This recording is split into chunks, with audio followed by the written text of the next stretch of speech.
오늘은 주연절 후 두 번째 주일입니다. 성삼위 하나님께서 임재하시는 이 시간, 온 마음을 다해 하나님 앞에 예배로 나아갑니다.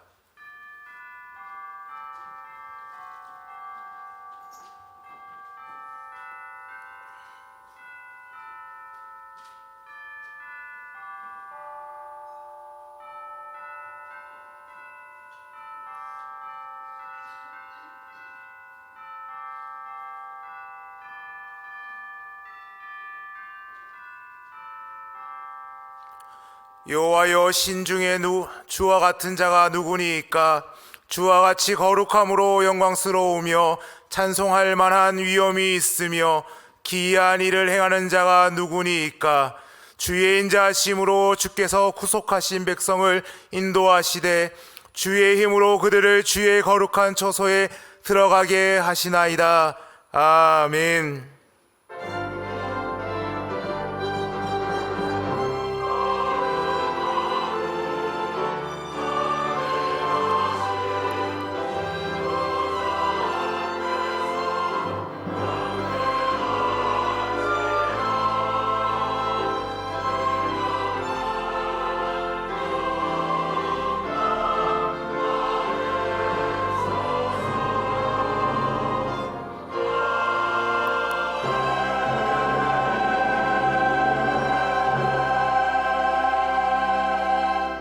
영원부터 영원까지 세세 무궁토로 찬송을 받으실 하나님, 목자 없는 양같이 방황하던 저희를 긍휼히 여기시고 이처럼 복되고 아름다운 예배의 자리로 초청하여 주신 은혜에 감사를 드립니다.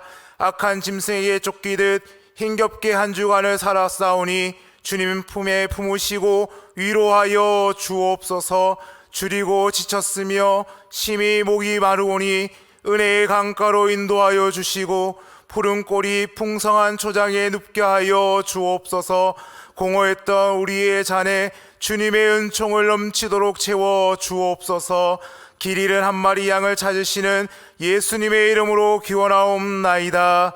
아멘.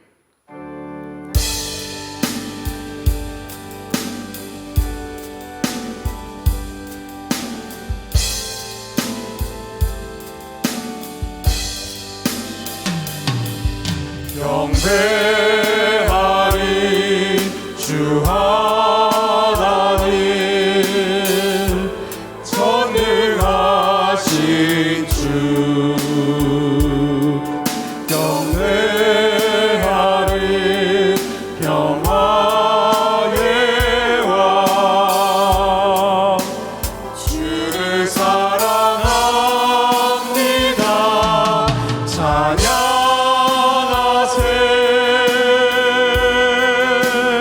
누가 주와 같으리. 경배하리 주 하나님, 전능하신 주.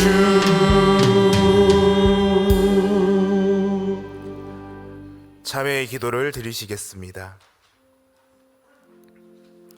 인생을 홀로 주관하시는 하나님, 지난 한 주간 저희는 하나님을 주인으로 섬기며 살지 않았습니다. 하나님 대신 재물과 정력과 쾌락을 주인으로 삼고 육신의 욕심을 이루며 살았습니다. 우상을 만들며 그 앞에 절하는 자는 수치를 당할 것이라고 가르쳐 주셨건만 저희는 마음 한가운데 탐욕을 조각해 놓고 그것을 따랐습니다. 탐욕을 따라가며 형통한 길이 열릴 줄 착각했습니다. 전능하신 하나님, 유일하신 하나님만 섬기지 못한 죄와 육신의 탐심을 채우며 살고자 했던 지난날의 모든 허물을 용서해 주옵소서. 예수님의 이름으로 참회 기도 드리오며 이제 우리의 입술로 고백의 기도로 계속해 나아갑니다.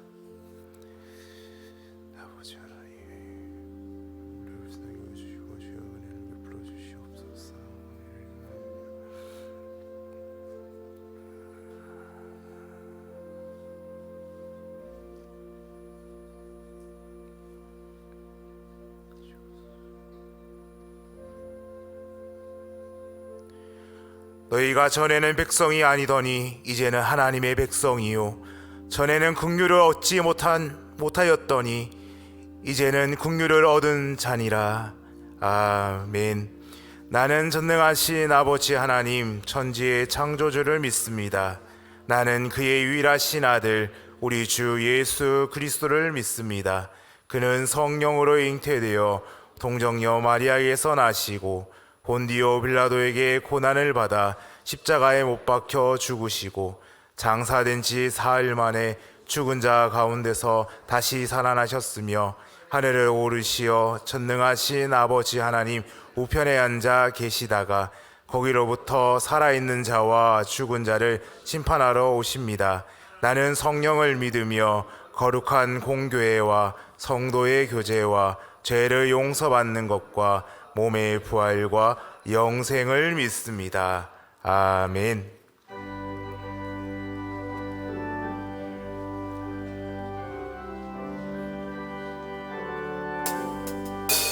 나의 갈 길 다가도록 예수 인도하시니 내 주 안에 있는 공율 어찌 의심하리요.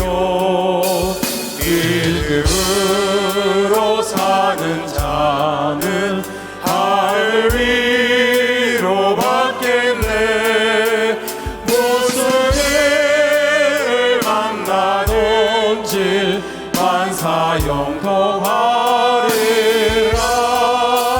무슨 일을 만나든지 만사 영통하리라.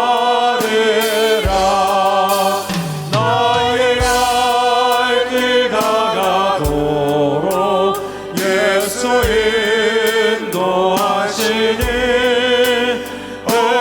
어려운 일 당할 때도 족한 은혜 주시네.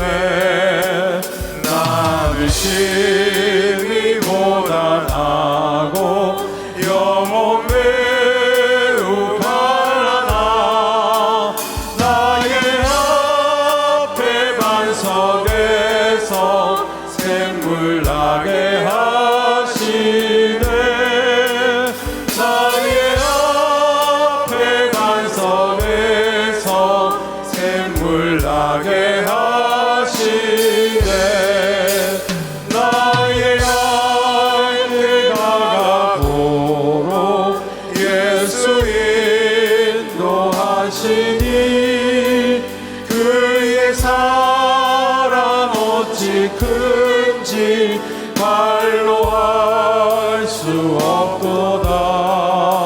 성령 감화 받은 영혼 하늘 날아갈 때에 영영 모를 나의 찬송 예수 하셨네. 영영 모를 나의 찬송 예수 인도하셨네.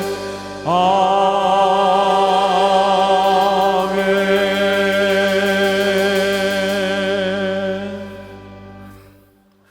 언약의 백성으로 불러주신 하나님, 주연절 후 두 번째 주일 성령님이 임재하시는 예배를 드릴 수 있게 하심에 감사드립니다. 이제까지 지내온 것들이 모두 하나님의 은혜였음을 고백합니다. 매년 성탄의 기쁨을 우리 지역 이웃들과 나눌 수 있게 해주셔서 감사합니다.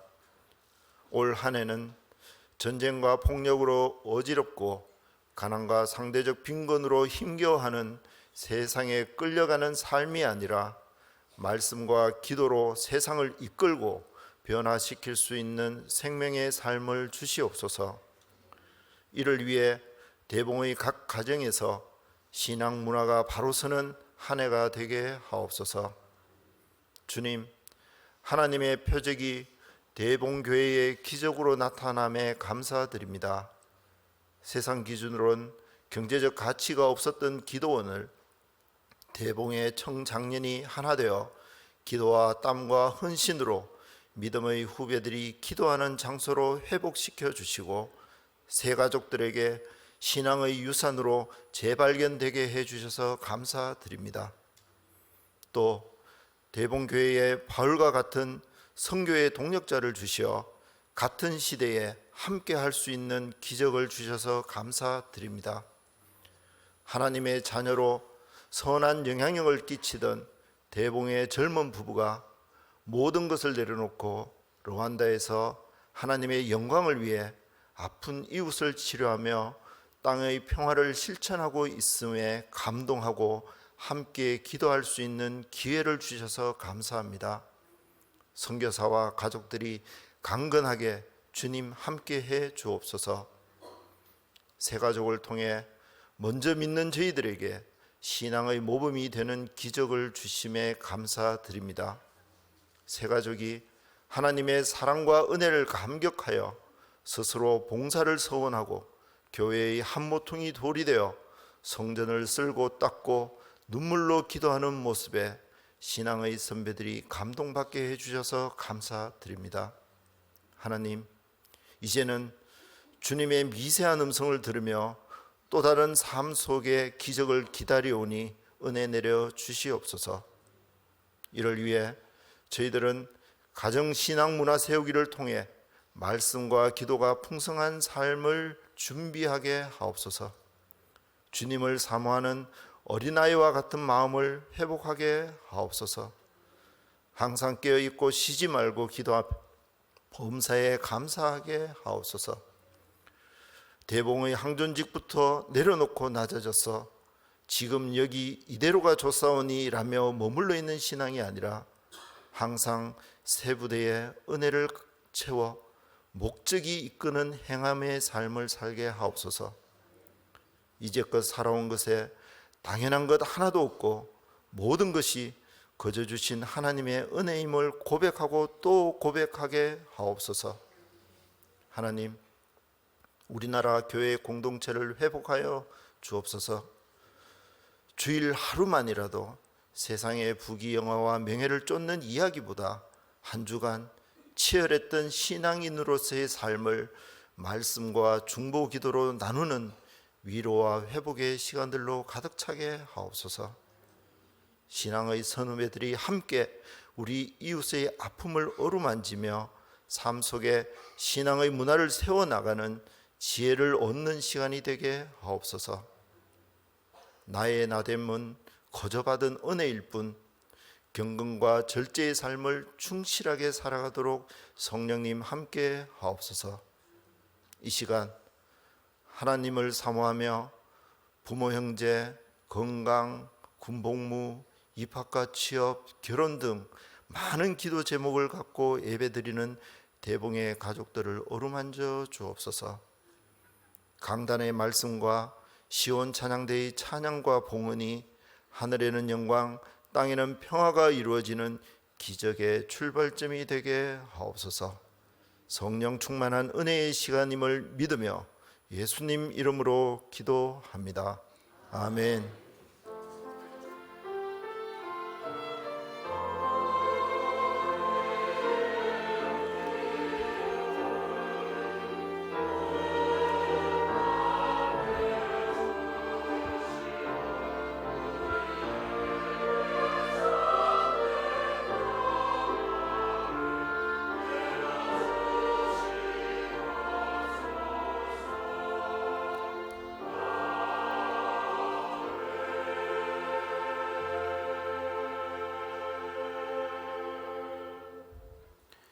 이 시간 하나님께서 우리에게 주시는 말씀은 구약 성경 이사야 26장 1절로 7절의 말씀입니다.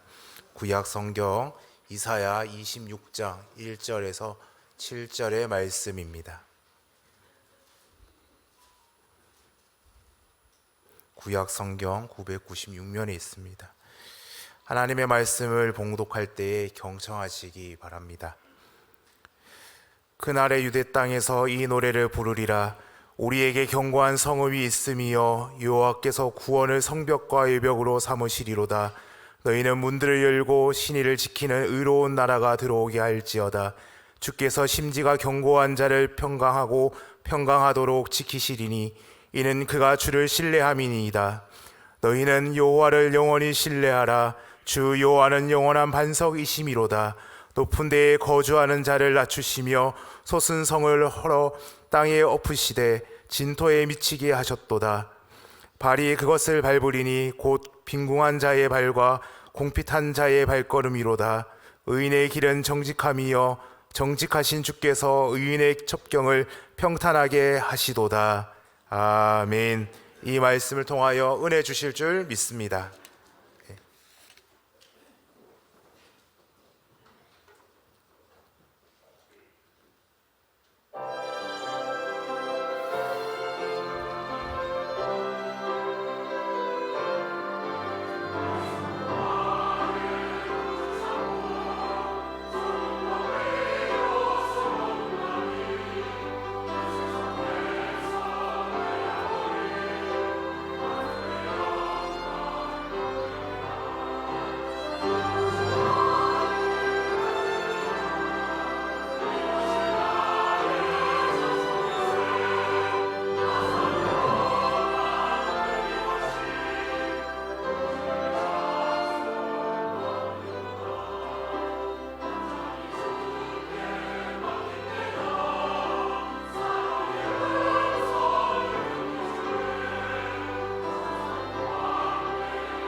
아멘.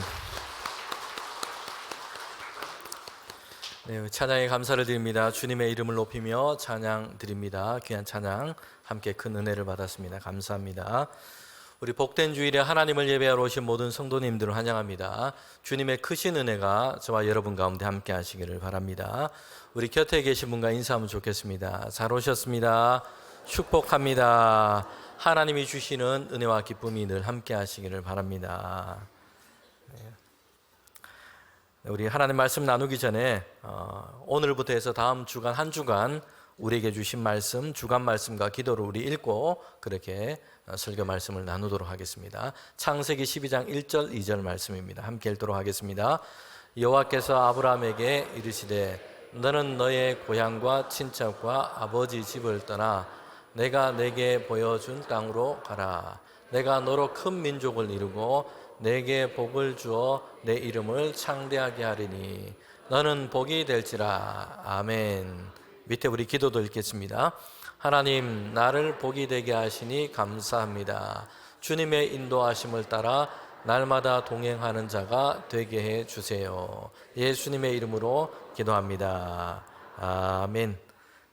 한 주간 이 기도처럼 주님과 동행하기를 바랍니다. 우리 주간 말씀은 교회 홈페이지에서 여러분 다운받을 수 있습니다. 다운받으셔서 인쇄하셔서 또 그렇게 사용하실 수 있습니다. 네, 오늘은 심지가 견고한 자를 평강하게라는 제목으로 함께 하나님 말씀을 우리가 나누도록 하겠습니다.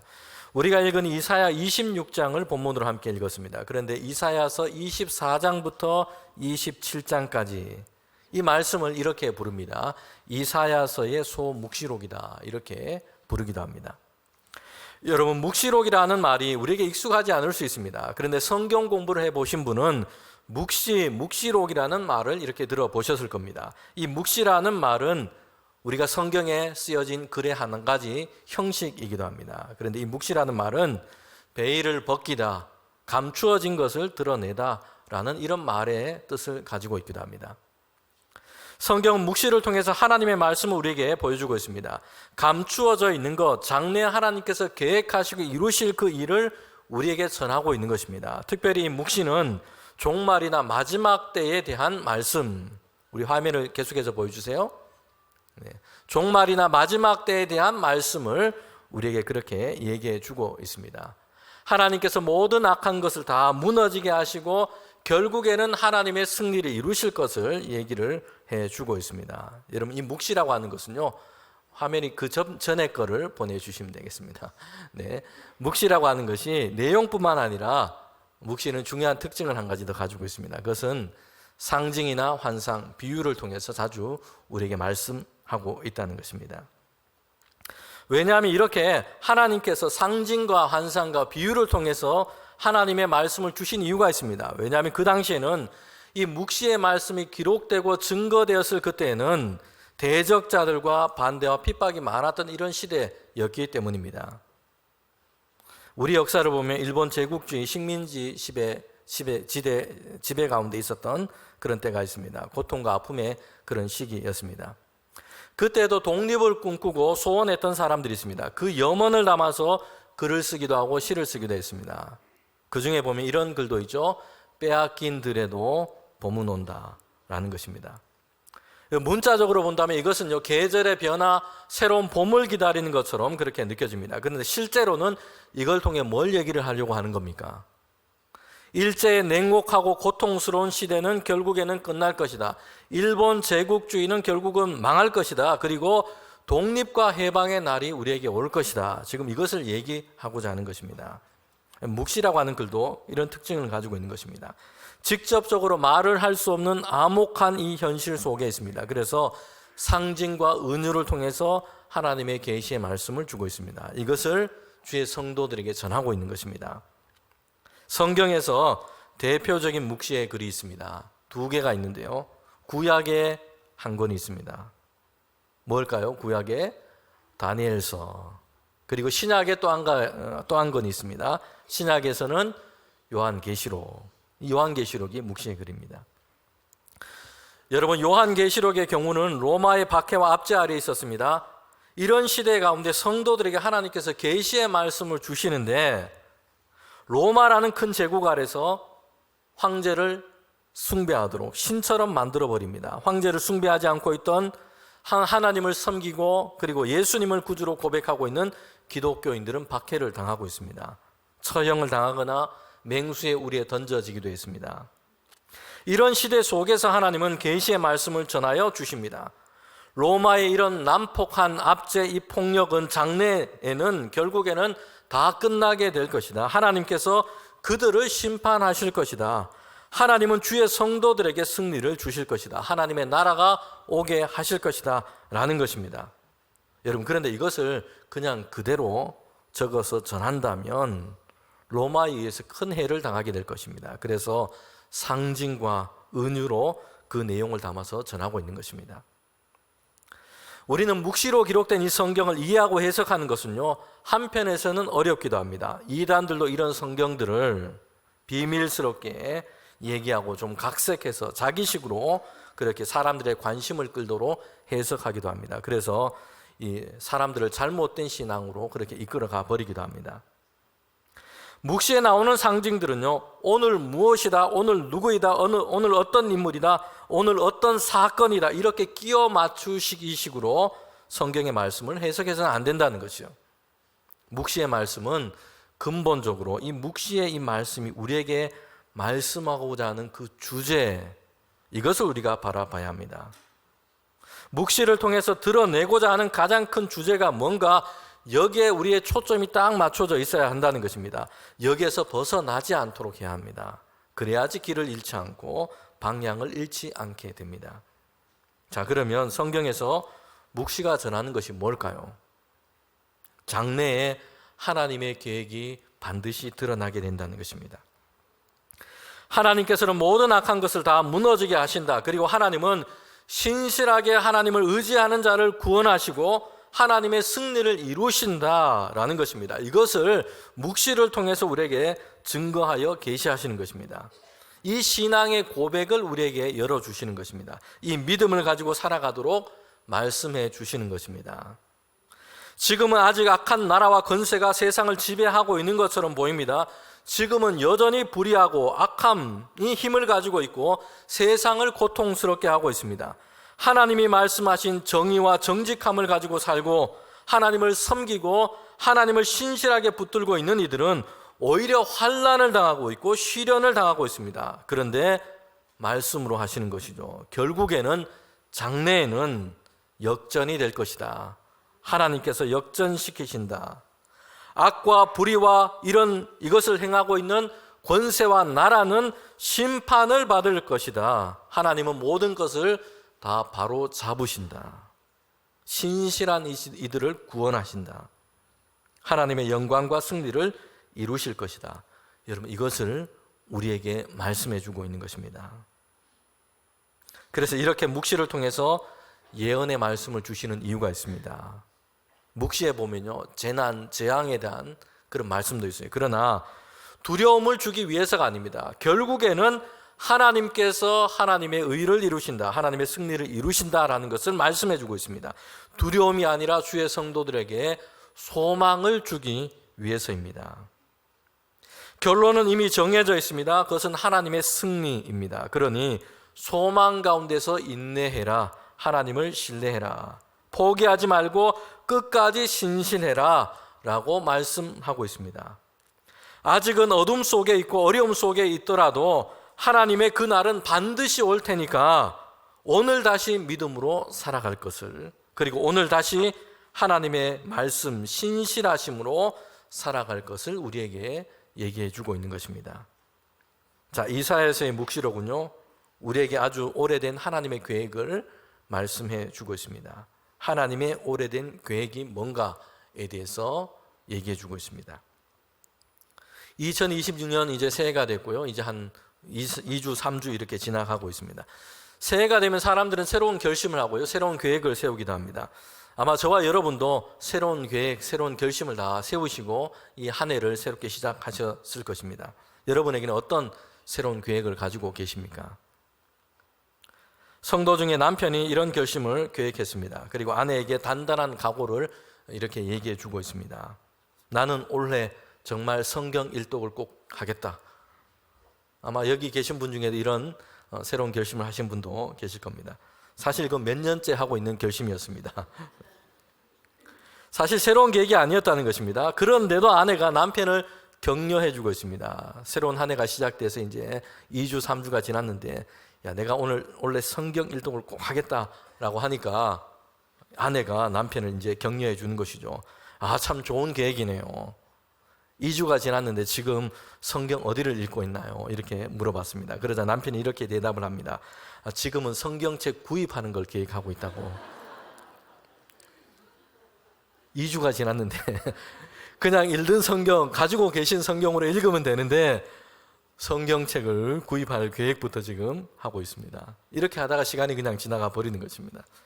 사람은 계획을 세우지만요, 잘 지키지 못하고 결심을 하지만 이것을 잘 이루지 못할 때가 많습니다. 3일 지나면 지키지 못하고 흐지부지 되어버린다. 그래서 작심삼일이라는 이런 사자성어가 있기도 합니다.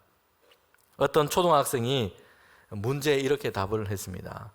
사자성어를 묻는 물음이었습니다. 이제 어떤 일을 마음먹고 3일 넘기지 못하는 것을 사자성어로 뭐라 쓰느냐라고 했는데 답을 이렇게 초등학생이 적었어요. 작은 삼촌이라고. 왜냐 물어보니까 집에 작은 삼촌이 새해만 되면 금년을 결심하는데 3일도 안 돼서 맨날 이게 허물어진다는 것이. 그래서 3일을 넘기지 못한다. 어떤 일을 결심했는데 그 답이 작은 삼촌으로 이렇게 적었다는 것입니다. 작심 3일, 이것은요 작은 삼촌들만의 문제가 아니고 오늘 우리가 사실 이렇게 많이 가지고 있습니다. 그러나 하나님은 계획하신 일을 이루십니다. 틀림없이 하나님은 하나님께서 계획하신 일을 실행하시는 분이십니다. 선지자 이사야를 통해서 주신 말씀, 특별히 묵시의 말씀으로 우리에게 하고 있습니다. 이사야서 25장 1절에 보면 하나님의 오랜 계획이 뭔가에 대해서 이렇게 말씀하고 있습니다. 우리가 함께 읽도록 하겠습니다. 여호와여, 주는 나의 하나님이시라. 내가 주를 높이고 주의 이름을 찬송하오리니 주는 기사를 옛적에 정하신 대로 성실함과 진실함으로 행하셨음이니라. 아멘. 옛적에 정하신 뜻, 오랜 하나님의 계획이 뭔가에 대해서 이사야서는 우리에게 말씀을 해주고 있습니다. 금방 바꾸시거나 변경해 버리지 아니하시고 하나님께서 계속해서 품으신 이 세상과 우리의 인생을 향한 계획입니다. 이미 오래전에 계획하셨고 하나님은 하나님의 성실하심으로, 하나님의 진실하심으로 이것을 이루실 것이다 라고 말씀하고 있습니다. 성도 여러분, 하나님께서 이미 오래전에 정하시고 계획하신 것, 이게 무엇일까요? 하나님께서 성실하심으로, 하나님의 진실하심으로 반드시 행하시고 이루실 그 계획이 무엇일까요? 이사야서의 25장에 보면요 2가지를 얘기하고 있습니다. 하나님의 오래된 계획. 여러분, 첫 번째는요 하나님을 대적하는 이들에 대한 심판이에요. 이사야서 25장 2절과 5절의 말씀입니다. 하나님을 대적하고 하나님의 뜻을 떠나서 불의와 악을 행하고 있고, 그리고 전쟁과 폭력을 행하고 있고, 이런 이들, 그들이 쌓아 올린 그 성읍은 반드시 하나님께서 심판하시는데 돌무더기가 되게 하고 그 성읍을 폐허가 되게 할 것이다 라고 말씀하고 있습니다. 하나님이 오래된 계획. 두 번째는요 하나님을 의지하는 이들에게는 하나님이 구원하신다는 것이요. 25장 8절과 9절에 있습니다. 하나님을 의지하는 자, 하나님을 믿고 의뢰하는 자, 하나님과 신실하게 날마다 동행하기를 힘쓰는 자, 그에게는 하나님이 은혜를 베푸시는데 그를 건지시고 구원하시고 구원의 기쁨의 잔치에 그들이 참여하도록 하신다라는 것입니다. 하나님의 이 오래된 계획은요 2가지가 함께 있습니다. 심판 없는 구원을 말하고 있지 않습니다. 하나님은 좋으셔서 심판을 안 하시고 누구나 할 것 없이 모든 것을 다 구원하신다, 이렇게 말씀하고 있지 않습니다. 하나님은 결산하십니다. 하나님은 심판하십니다. 하나님은 하나님을 떠나 죄악 가운데 행하는 것, 이것으로 땅을 불의와 피와 폭력으로 뒤덮게 하는 것, 탄식하게 하는 것, 더럽히게 한 것, 이것을 그냥 두지 아니하시고 하나님의 심판이 있다는 것입니다. 여러분, 하나님의 오래된 계획은요 동시에 구원 없는 심판을 말씀하고 있지 않습니다. 세상에 있는 모든 사람, 모든 것을 그냥 다 파멸해 버리시고 그냥 다 없애 버리시는 건 이게 하나님의 계획이 아니에요. 심판하시되 이를 통해서 하나님을 신뢰하고 하나님 안에서 신실하게 거하는 자, 그들을 향해서 하나님은 은혜를 베푸시고 구원하십니다. 그들을 영화롭게 하십니다. 승리를 얻게 하신다는 것입니다. 하나님의 오래된 계획은 심판과 구원이 함께 있는 것입니다. 성도 여러분, 하나님의 그날은 반드시 오고 있습니다. 하나님의 계획은 변함이 없습니다. 오랜 계획이고 하나님의 성실과 진실로 이 계획을 하나님은 행하십니다. 요한계시록에도 보면 다시 그래서 이사야서의 묵시로 받은 이 말씀이 요한계시록의 성경의 마지막 부분에 다시 하나님의 계획을 이렇게 밝히고 있습니다. 악의 권세, 사망의 권세를 다 멸하시고 예수 그리스도께서 다시 오실 때에 하나님의 승리, 하나님의 나라가 임할 것이다 라고 말씀하고 있습니다. 여러분, 먼저 이사야서 25장 8절에 보면요 이렇게 말씀하고 있어요. 사망을 영원히 멸하실 것이라. 주 여호와께서 모든 얼굴에서 눈물을 씻으시며 자기 백성의 수치를 온천하에서 제하실 것이다. 여호와께서 이같이 말씀하셨느니라. 아멘. 여러분, 이 말씀이, 이 하나님의 계획이 요한계시록 성경의 마지막 부분에도 보면 같이 나오고 있다는 것입니다. 요한계시록 21장 4절 말씀입니다. 모든 눈물을 그 눈에서 닦아주시니 다시는 사망이 없고 애통하는 것이나 곡하는 것이나 아픈 것이 다시 있지 아니하리니 처음 것들이 다 지나갔음이러라. 아멘.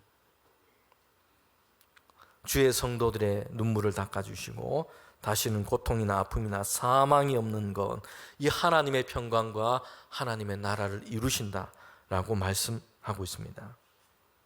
자, 오늘 우리 주의 성도들이요, 우리 인생을 향한, 이 세상을 향한 이 하나님의 계획이 있습니다.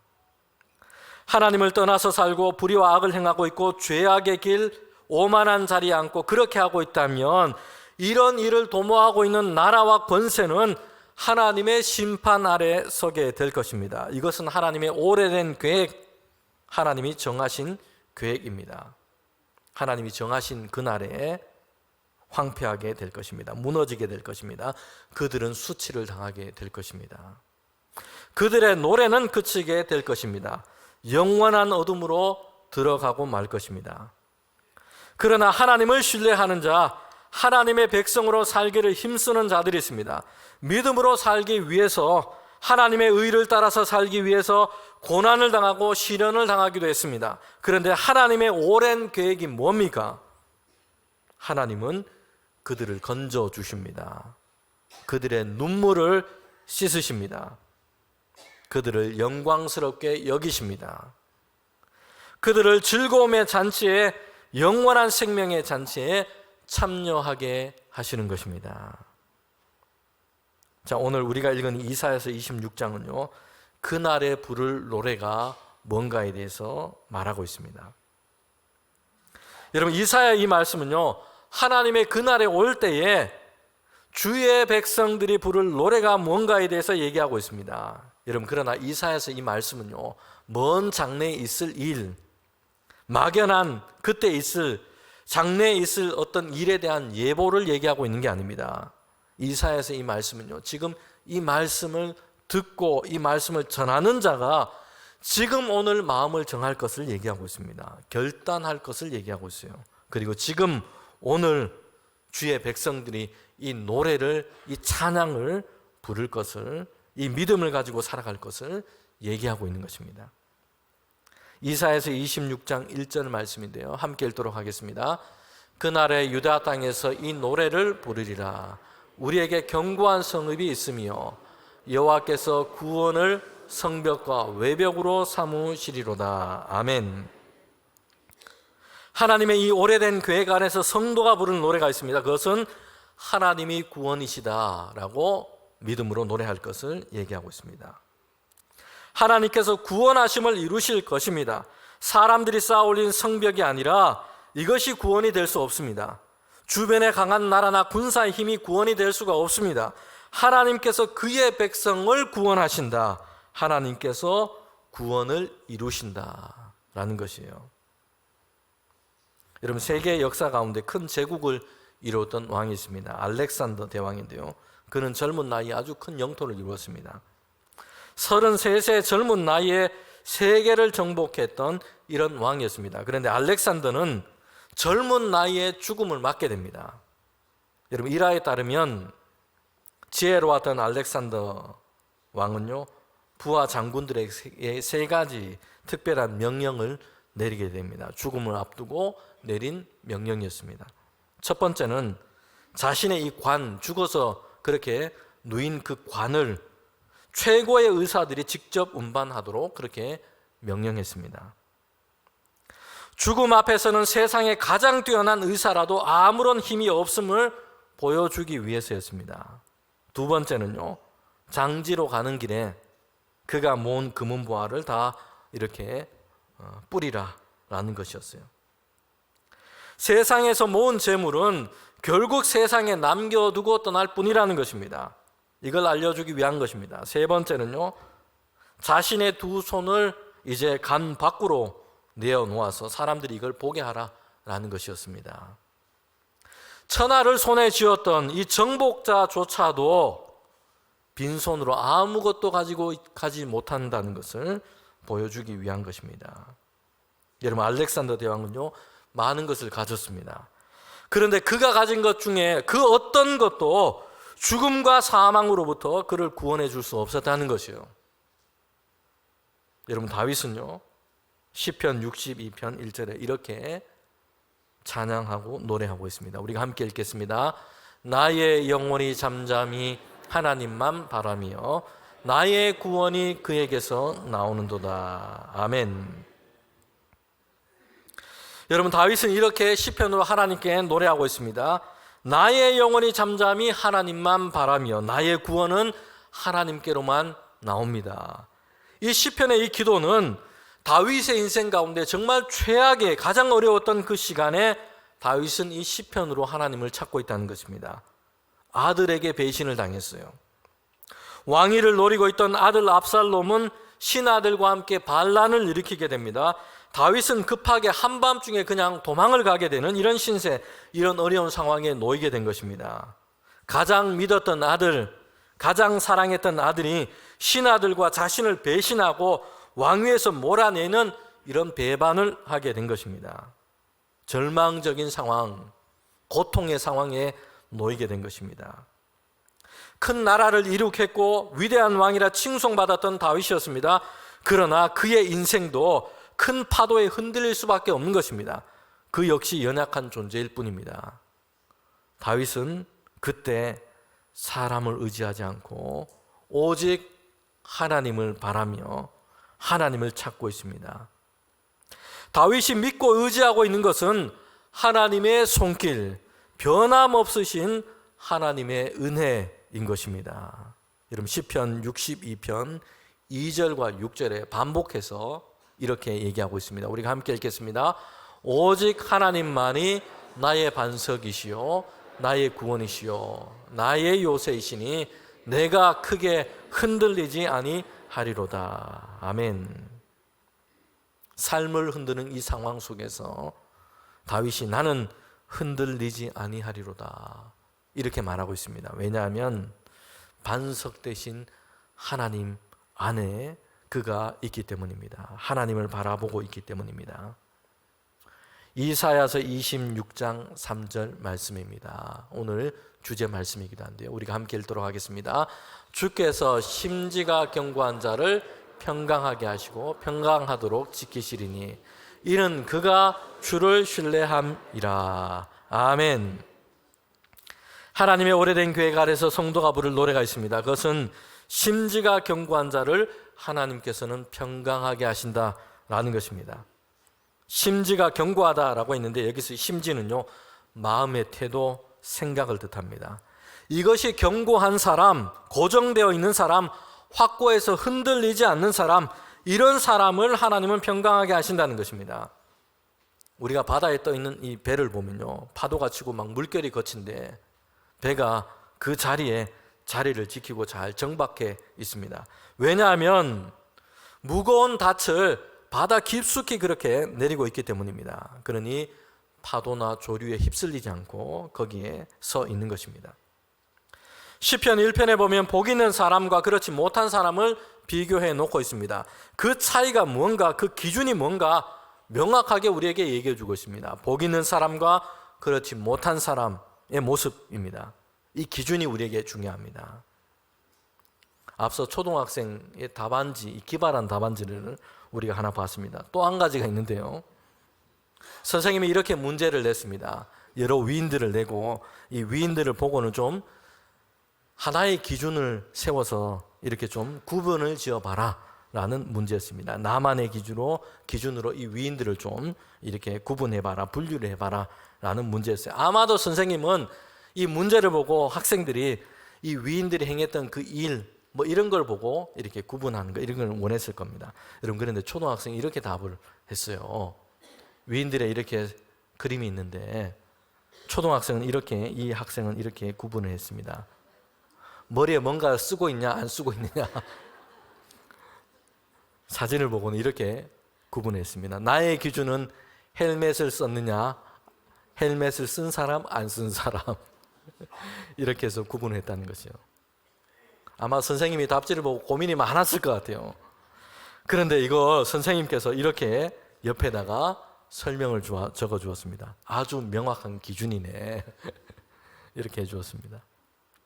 성도 여러분, 시편 1편을 보면 복 있는 사람과 그렇지 못한 사람, 아주 명확한 구분을 적어 놓고 있습니다. 복 있는 사람은요, 뿌리를 깊이 내리고 있는 사람입니다. 이런 나무에 비유하고 있습니다. 그래서 거기에 자리를 잡고 굳건하게 서 있습니다. 왔다 갔다 흔들리지 않고 있습니다. 그런데 악인들의 모습, 이런 사람들의 모습은 어떠하냐? 시편 1편 4절에 보면 바람에 나는 겨와 같다. 마치 바람에 떠다니는, 날아다니는 겨와 같다는 것입니다. 무게 중심이 없습니다. 껍데기가 있습니다. 그래서 이리저리 그냥 바람이 부는 대로 옮겨갔다 날아다니고 있는 것입니다. 자, 그런데요, 복 있는 사람은 굳건하게 뿌리를 내리고 있다 했는데, 심지가 굳건한 사람이요, 그런데 어디에다가 뿌리를 내리고 있느냐 하는 것입니다. 시편 1편 2절과 3절의 말씀, 이렇게 말씀합니다. 오직 여호와의 율법을 즐거워하며 그의 율법을 주야로 묵상하는도다. 그는 시냇가에 심은 나무와 같다. 여러분, 복 있는 사람은 어디에 뿌리를 내리고 있습니까? 하나님의 말씀에, 하나님 곁에 뿌리를 내리고 있는 사람입니다. 그래서 이 사람은 유혹과 시험, 악인들의 꾀에 흔들리고 있지 않습니다. 이 사람은 하나님이 주시는 복과 평강을 얻고 있습니다.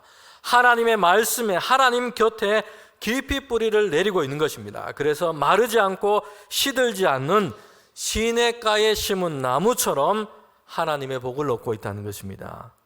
심지가 견고하다라는 것은요, 생각과 태도가 주님께 고정되어 있는 사람, 이것을 뜻합니다. 인생이라는 바다에 거센 파도가 칠 때에 배가 떠내려가지 않는 이유는요, 파도가 없어서가 아니에요. 바다 깊은 곳에 반석 위에 닻을 내리고 있기 때문입니다. 심지가 견고한 사람, 그 사람이 하나님이 주시는 평강을 얻습니다. 그 사람이 하나님의 구원하심을 얻게 될 것입니다. 심지가 견고하다, 마음의 태도와 생각이 확고하게 고정되어 있습니다. 확정되어 있습니다. 그런데 어디에 확정되어 있는 것입니까? 이사야서 26장 4절 말씀, 우리가 마지막으로 함께 읽겠습니다. 너희는 여호와를 영원히 신뢰하라. 주 여호와는 영원한 반석이심이로다. 아멘. 그 사람은요, 하나님을 영원히 신뢰하는 사람, 하나님을 영원한 반석으로 삼고 살고 있는 사람입니다. 이 사람이 평강과 구원을 얻게 될 것입니다. 우리의 인생과 세상의 역사에서 여러분, 그 결론은 정해져 있습니다. 하나님은 오래된 계획을 갖고 계십니다. 하나님을 대적하는 교만한 성읍은 무너지겠지만, 하나님을 영원한 반석으로 삼고 그분께 마음의 닻을 내린 심지가 견고한 자에게는 세상이 줄 수 없는 평강과 승리가 약속되어 있습니다. 성도 여러분, 심지가 견고한 사람은 특별히 강한 사람이 아니에요. 문제와 파도가 없는 사람이 아닙니다. 마음의 닻을, 생각의 닻을, 믿음의 닻을 어디에 내리고 있는가 하는 것입니다. 상황이 아니라 말씀에, 하나님의 약속에, 하나님의 오래전부터 계획해 주신 그 결론에 우리의 마음과 생각을 고정하는 사람, 그는 하나님이 약속하신 평강을, 하나님이 약속하신 그 구원을 누리게 될 것입니다. 이번 한 주 동안 세상의 파도가 저와 여러분의 마음을 흔들 때마다 여러분, 우리가 기억합시다. 나의 구원은 하나님께만 있습니다. 예수 그리스도 안에서 하나님은 이미 승리하셨습니다. 이 정해진 결론을 믿고 흔들리지 않는 그 평강 속에서 승리하는, 믿음으로 승리하는 우리 모든 주의 성도들 되시기를 주님의 이름으로 축원합니다. 함께 기도드리겠습니다. 거룩하신 하나님 아버지 참 감사합니다. 우리의 인생의 결론이 세상의 위협이나 환경에 있지 않고 오직 하나님의 신실하신 손길에 있음을 믿습니다. 심지가 견고한 자가 되기를 결단합니다. 마음과 믿음의 닻을 변하는 상황이 아니라 영원한 반석 대신 하나님의 말씀 위에, 하나님 위에 깊이 내리게 하여 주시옵소서. 어떤 삶의 상황 속에서도 하나님은 나의 구원이시다 노래하며 담대하게 승리하는 한 주간이 되게 하여 주시옵소서. 예수님의 이름으로 기도합니다. 아멘.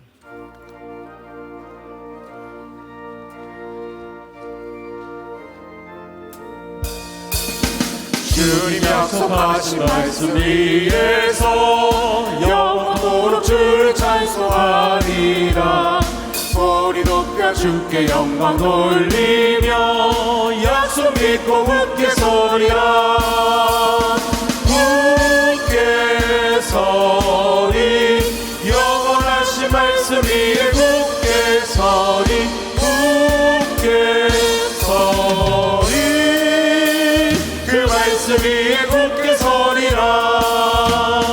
주님 약속하신 말씀 위에서 세상 염려 내게 없음할 때에 용감하게 힘써 싸워 이기며 약속 믿고 굳게 서리라.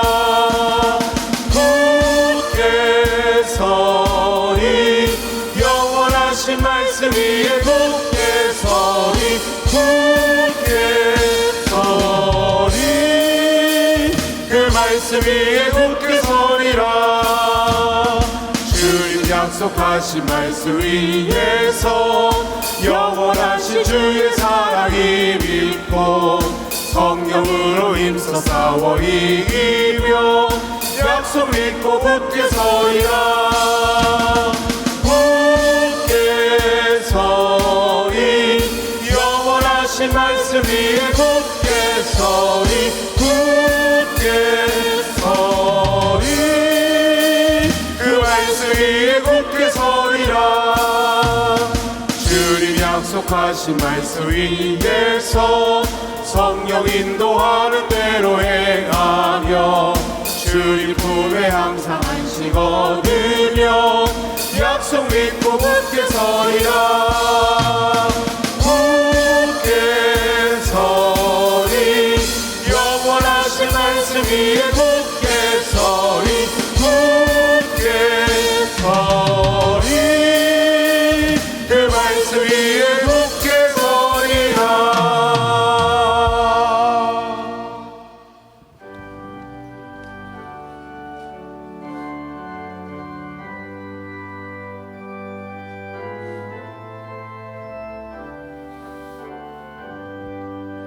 나의 보아들이니 주여 받아주셔서 하늘나라 위하여 주 뜻대로 쓰소서.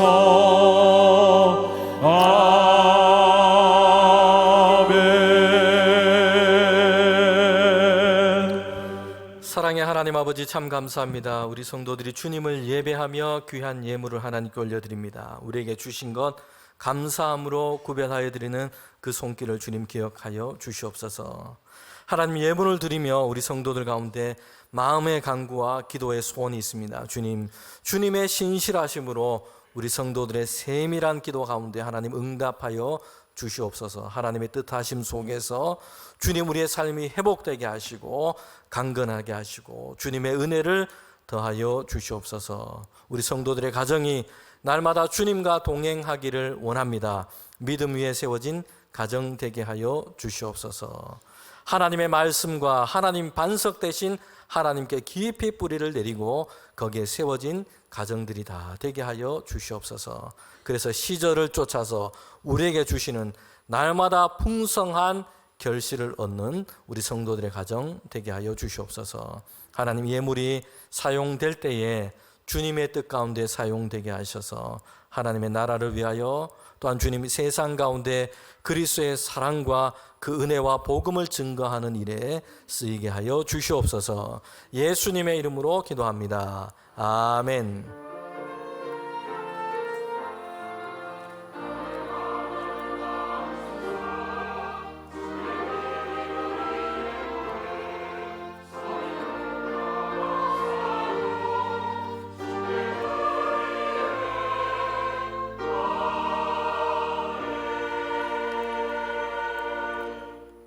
우리 자리에 앉으시면 오늘 예배하며 등록하신 우리 세 가족이 계십니다. 소개하고 환영하도록 하겠습니다. 우한섭 성도님, 이다정 성도님, 우리 부부신데 이렇게 오늘 등록하고 예배 드립니다. 우리 환영하도록 하겠습니다.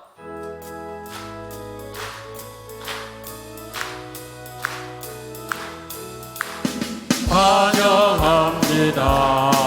주님의 이름으로 환영합니다. 주님의 사랑으로. 네, 환영합니다. 네. 우리 자녀도 있습니다. 우하린, 우아윤, 우리 유치부에서 예배 드리고 있습니다. 네, 감사합니다. 우리 교회 소식 전하도록 하겠습니다. 오늘은 주연절 후 두 번째 주일이고요. 여전도의 주일입니다. 우리 총회가 정한 여전도의 주일입니다. 특별히 우리 여전도의 우리 총회뿐만 아니라 우리 교회 안에 곳곳에서 귀한 또 사역을 감당해 주신 것 감사합니다.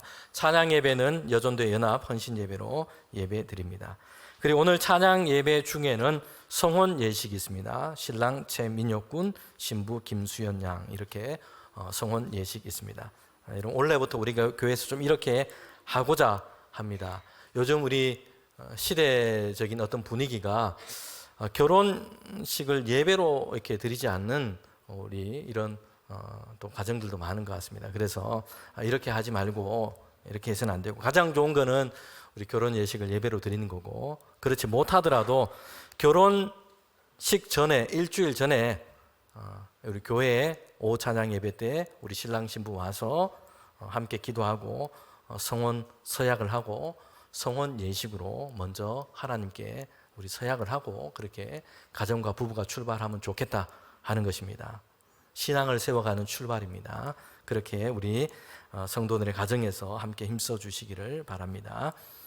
온 세대 블레싱 금요기도회가 오는 금요일에 있습니다. 함께 오셔서 기도하시기를 바랍니다. 교회 소식입니다. 1번입니다. 세계 선교부에서 장년부 일본 순교지 탐방하는 비전 트립 진행 중에 있습니다. 30분이 같이 참여하기를 원하는데 지금 한 23분 정도 신청하셨다고 합니다. 우리 남은 우리 자리가 있으니까 함께 하시기를 원하는 분들 신청해 주시기를 바랍니다. 3번에 보면 고등부 동계 수련회 일정이 있습니다. 위에서 기도해 주시기를 바랍니다. 4번에 각 부서 회계에 재정 담당하고 있는 회계 교육이 있습니다. 참고하시고 참여해 주시기를 바랍니다. 주보에 실지는 못했습니다. 안수 집사의 간치회가 오늘 오후 5시 30분에 기념관에서 모입니다. 네, 교우 소식입니다. 지난 주간 슬픔 당한 가정이 있습니다. 오늘 3부 예배에 우리 유족들이 함께 참여하고 계십니다. 정연옥 권사님 어머니 장례로 예배가 있었습니다. 이런 가족들 가운데 하나님의 위로하심 있기를 바랍니다. 2번 중에 계신 교우 있습니다. 박숙희 권사님 그리고 이우원 집사님 2번 중에 있습니다. 위에서 기도해 주시고요. 배영미 권사님 중구 재향군인의 여성회장으로 22일 날 그렇게 취임하신다 합니다. 봉사하는 직분 잘 또 감당하시기를 바랍니다. 네, 이 시간 우리 교육자 부임 인사하도록 하겠습니다. 유창배 교육전사님 오늘 부임하셔서 아동 2부를 우리 담당하게 됩니다. 우리 인사할 때 환영하고 격려하도록 하겠습니다. 네, 감사합니다. 우리 다 일어나셔서 파송의 찬양 부르도록 하겠습니다.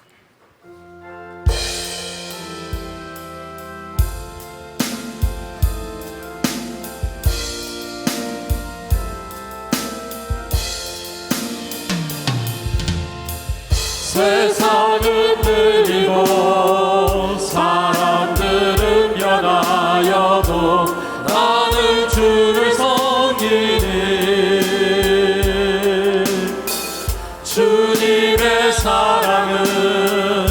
영원히 변하지 않네. 나는 주를 신뢰해. 믿음은 들리고 사람들 주를 떠나도 나는 주를 섬기니. 주님의 나라는 영원히 쇠하지 않네. 나는 주를 신뢰해. 오직 믿음으로 내가 살리라. 오직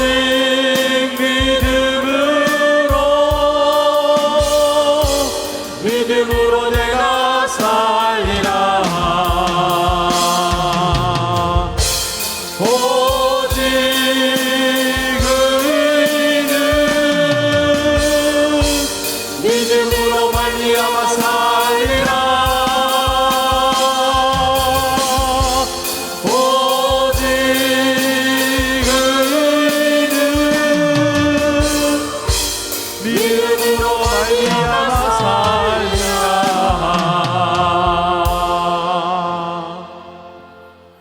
지금은 우리 주님 예수 그리스도의 은혜와 하나님의 그 크신 사랑과 성령의 교통하심이 우리의 믿음을 굳게 해서 반석 되신 하나님 위에 우리의 삶을 날마다 세워가기를 원하는 우리 모든 주의 성도들 가운데 지금부터 영원토록 함께 하시기를 간절히 축원하옵나이다. 아멘.